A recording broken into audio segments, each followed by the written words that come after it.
அப்படி மூடிட்டு இருக்க கண்டிஷனில் தான் இருக்கும். பேக்ரவுண்டில் என்ன நடக்குதுன்னே தெரியாது.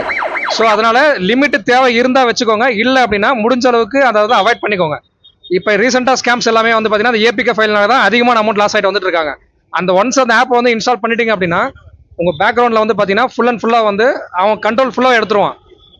நீங்கள் எதுவுமே பண்ணிருக்க மாட்டீங்க, நீங்கள் ஓடிபி சொல்லிருக்க மாட்டீங்க, நீங்கள் லிங்க் எதுவுமே டச் பண்ணிக்க மாட்டீங்க, அது பேக்ரவுண்ட்லேயே ஆப்ரேட் ஆகும். நீங்கள் என்ன மொபைல் ஆப்ரேட் பண்ணுறீங்களோ அதை நான் மானிட்டர் பண்ணலாம். நீங்கள் ஒன்ஸ் ஏதாவது ஒரு பாஸ்வேர்டு எப்பயாவது போட்டிருப்பீங்க, அதை நான் எனக்கு ஆட்டோமேட்டிக்காக வந்துடும்.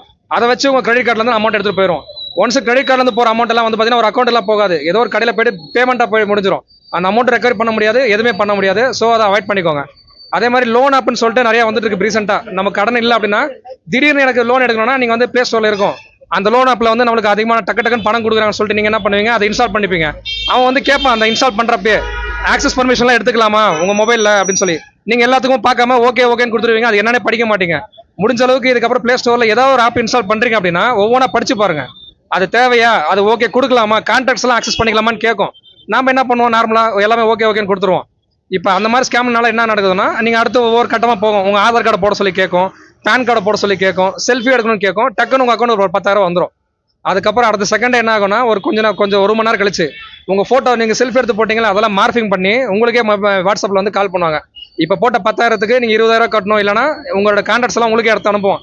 இல்லைனா எல்லாருக்கும் அனுப்புகிறேன் இப்போ பாரு லைனான்னு சொல்லிட்டு உங்களுக்கு எடுத்து அனுப்புவோம். லைனா ஒரு அம்மா அப்பா அக்கா யாருக்கெல்லாம் அவங்க மெயினாக வச்சிருக்கீங்களோ அவங்களுக்கு போகும், ஒய்ஃபுக்கெல்லாம். அதனால் முடிஞ்ச அளவுக்கு வந்து பார்த்தீங்கன்னா அந்த மாதிரி லோனை போயிட்டு எடுக்காதீங்க. அதே மாதிரி வாட்ஸ்அப்லேயோ யாராவது உமன்ஸ் யாராவது டிபி வச்சிருந்தீங்கன்னா தயவுசெய்து வைக்காதீங்க. மேக்ஸிமம் அஃபென்ஸ் ஆகிற காரணம் அதை தான் இருக்குது, அதெல்லாம் கொஞ்சம் அவாய்ட் பண்ணிக்கோங்க.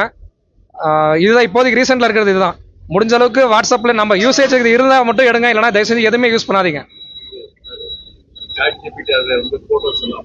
அதுதான் சார். இப்போ நீங்கள் கொடுக்குற நீங்கள் என்னென்ன ஸ்டேட்டஸ்லாம் வச்சிருக்கீங்களோ அதை தான் அந்த சாட் ஜிபிடிலையோ டீப் ஃபேக் ஏஐலையோ மறுபடியும் மார்ஃபிங் பண்ணி உங்களுக்கே போடுவாங்க. அது நம்மளுக்கே தேவையில்லாம நாமளே தேவையில்லாம ஒரு ஆபத்தில் போய் முடிகிற மாதிரி ஆகிடும். தேவை இருந்தால் யூஸ் பண்ணுங்க, இல்லைனா எவ்வளோக்கு எவ்வளோ அவாய்ட் பண்ணுறீங்களோ அவ்வளோக்கு எவ்வளோ உங்களுக்கு நல்லது.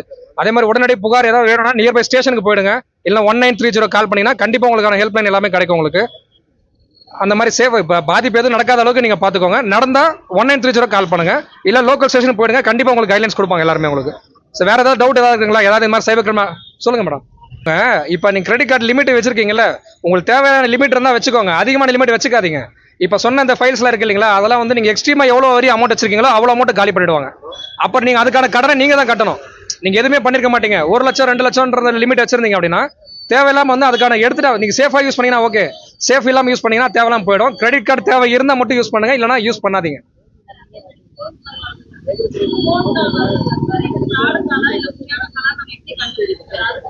நீங்கள் ஃபோன் கால் வந்து பார்த்தீங்கன்னா உங்களுக்கு முக்கியமாக கான்டாக்ட்ஸில் டூ நாட் டிஸ்டர்ப்னு ஒரு ஆப்ஷன் இருக்கும் பார்த்தீங்களா, மொபைலில் டிஓடின்னு இருக்கும், இல்லை நெட்டில் சர்ச் பண்ணி பாருங்க, அதை நீங்கள் ஆன் பண்ணி வச்சுக்கோங்க. நீங்கள் கான்டாக்ட்ஸில் எது சேவ் பண்ணி வச்சிருக்கீங்களோ அந்த கால் மட்டும் தான் உங்களுக்கு வரும், மீதி கால் எல்லாமே வராது உங்களுக்கு.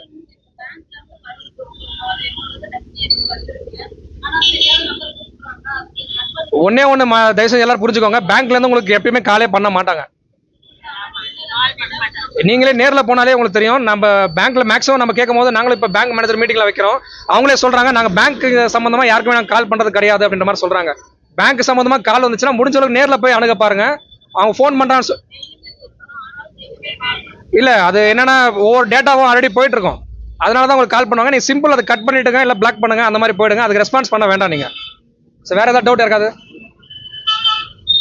யூஸ் பண்ணாத கண்டிஷன்லயே மொபைல் வந்து ஹீட் ஆகும் நார்மலா, சரிங்களா. அதே மாதிரி அந்த நம்ம கேமரால ஆன் பண்ணோம்னா மேலே அந்த blue colour light green colour light எரியும், பார்த்துருக்கீங்களா?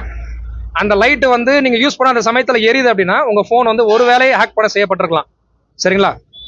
அதுதான் அதுக்கான ஹைலைட்ஸ். அப்படி இருந்தது அப்படின்னா மொபைல் ஃபுல்லாக ரீசெட் பண்ணுங்க, சரிங்களா. அப்படி இல்லைன்னா நம்ம சென்ட்ரல் கவர்மெண்ட் வந்து ஒரு ஆப் கொடுத்துருக்காங்க, M-Kavach 2ன்னு ஒரு ஆப் இருக்கு, சரிங்களா. அதை நீங்க மொபைல் இன்ஸ்டால் பண்ணீங்க அப்படின்னா தேவையில்லாத ஆப்பு, தேவையான ஆப்பு, அந்த ஹைடான ஆப் எல்லாமே அதில் பிரிச்சு காட்டுவாங்க. அதை மட்டும் வச்சுக்கோங்க, மீதெல்லாம் நீங்க டெலிட் பண்ணிடுங்க, சரிங்களா. இப்போ மொபைல் மிஸ்ஸிங், அதே மாதிரி மொபைல் மிஸ்ஸிங் ஆனவங்கலாம் வந்து என்ன பண்ணுங்க அப்படின்னா உடனே வந்து தமிழ்நாடு போலீஸ் சர்வீஸ் வெப்சைட் இருக்கு இல்லைங்களா, அதில் ஒரு கம்ப்ளைண்ட் ரிஜிஸ்டர் பண்ணுங்க, இல்லை நியர்பை இருக்கிற ஸ்டேஷனுக்கு போயிட்டு ஒரு கம்ப்ளைண்ட் ரிஜிஸ்டர் பண்ணுங்க. அதுக்கு முன்னாடி என்ன நெட்வொர்க்கோ அந்த நெட்வொர்க்கான சிம்மை போயிட்டு உடனே பிளாக் பண்ணி மறுபடியும் அதே சிம் வாங்கிக்கோங்க.